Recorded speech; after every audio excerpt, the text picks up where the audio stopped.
Today we're going to go through how to solve quadratic trinomials by using the method of completing the square.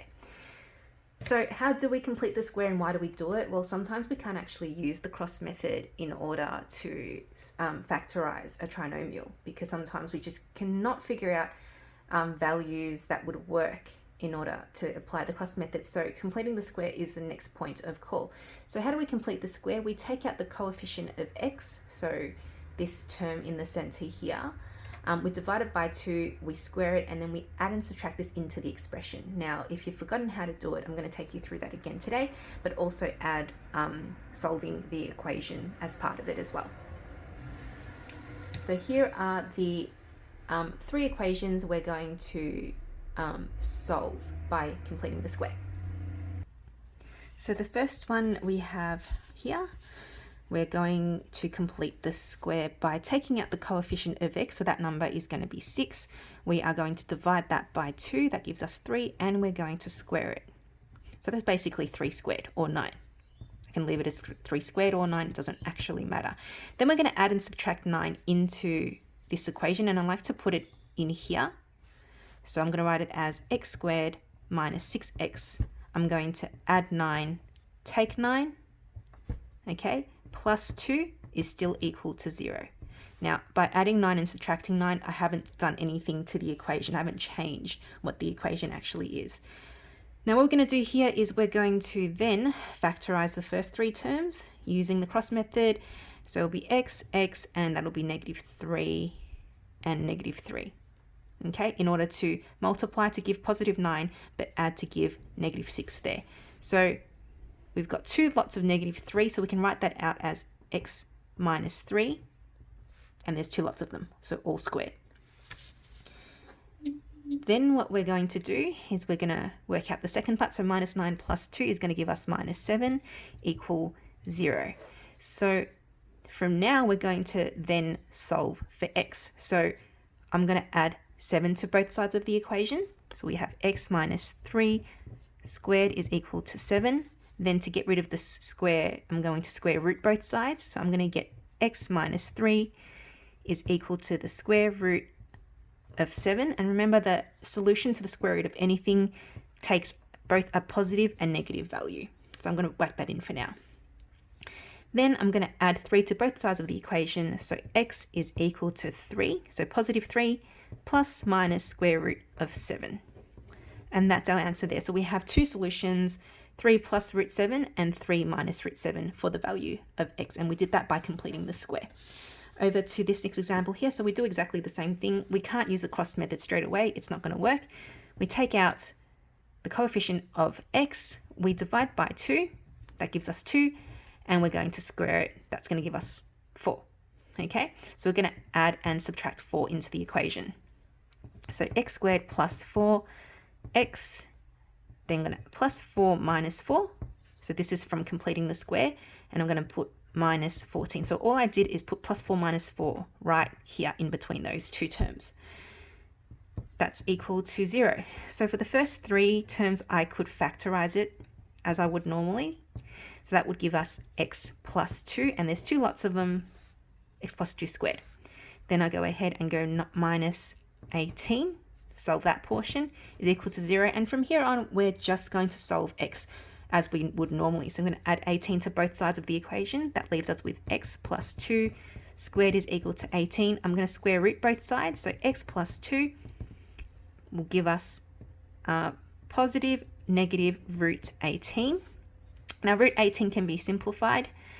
We're going to write it as, so it's still x plus 2 is equal to plus minus, if you've forgotten your surd laws, I'm going to break it down here. So 18 can be written as 9 times 2. And 9 can be square rooted into 3. And we still have the 2 on the inside. So this is going to be plus minus 3 square root 2. Then lastly, we're going to subtract 2 to both sides of the equation. So x is equal to minus 2 plus minus 3 root 2. So our 2 solutions are minus 2 plus 3 root 2 and minus 2 minus 3 root 2. Last example. This one. focus. Okay, this one right here. So we're going to take the coefficient of x. We're then going to divide by 2, and then we're going to square it. Okay, now that's going to give us a relatively messy number, so I'm just going to leave it as that. It's not going to make a difference, so I won't simplify it to a decimal number or anything. I'm just going to leave it like that, because then if I simplified it, I'll have to put it back into a fraction later anyway. So x squared minus 5x, then I'm going to add and subtract this here. So I'm going to add 5 over 2 squared. I'm going to minus 5 over 2 squared. I've made no difference, and then I'm going to add 2 is equal to 0. Okay, now I'm going to factorize this first portion here.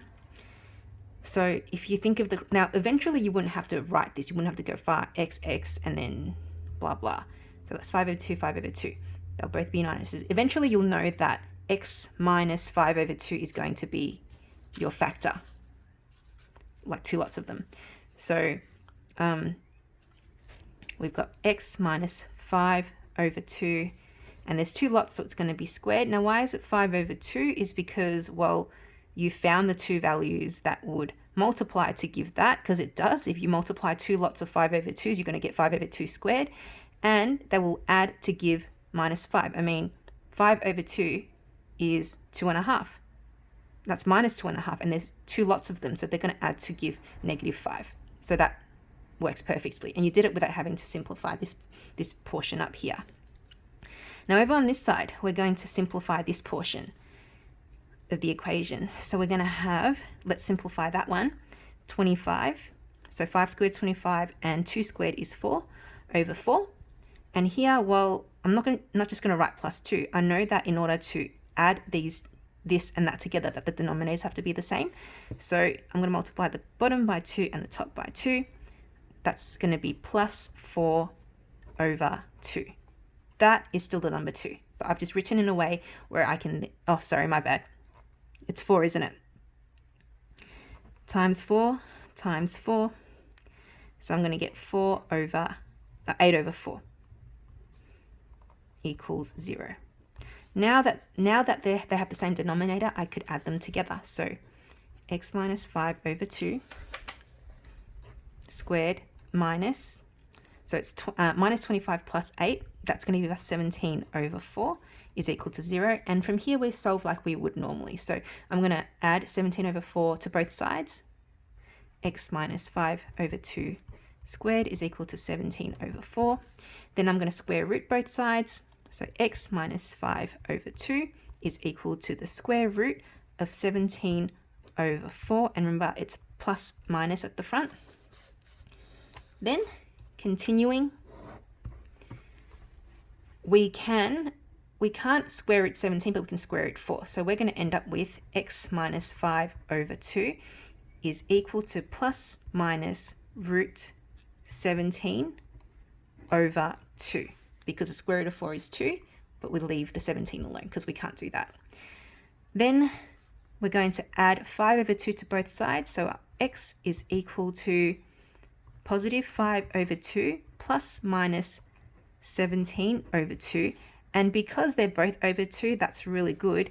X is equal to 5 plus or minus root 17 all over 2. So you have 2 solutions there, one's with the plus and one's with the minus. And that is how you solve quadratic trinomials by completing the square.